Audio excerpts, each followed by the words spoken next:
Congressman King's constituents gathered outside his Long Island office recently to voice opposition to the radicalization hearings. Kill the infidels!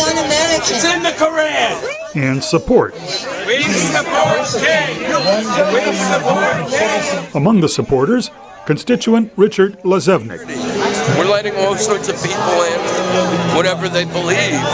If you don't believe in the American way and our government and our system of law, then you don't belong in the United States. There are an estimated 7 million Muslims in the United States.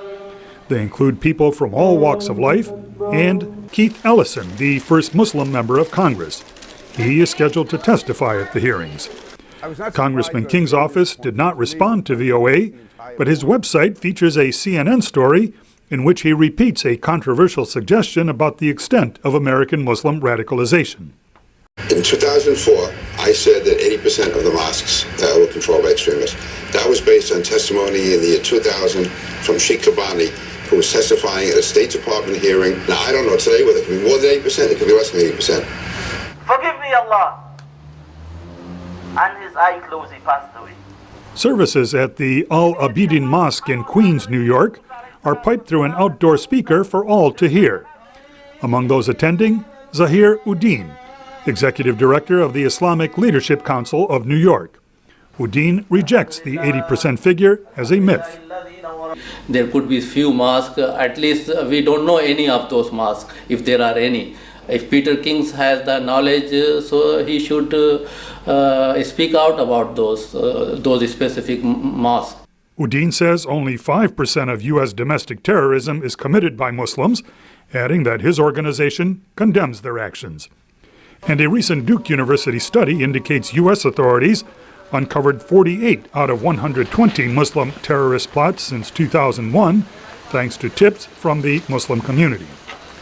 On Sunday, Jews and Christians joined Muslims on Times Square in New York to protest the radicalization hearings.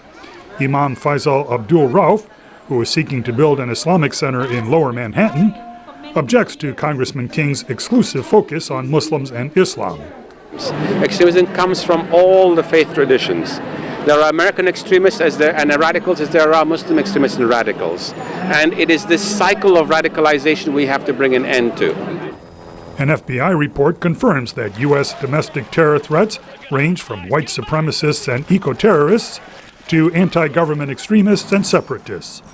But King refuses to change the focus of his hearings. He says that they aim to show that overall Muslims are good Americans, but their leadership is not doing what it should.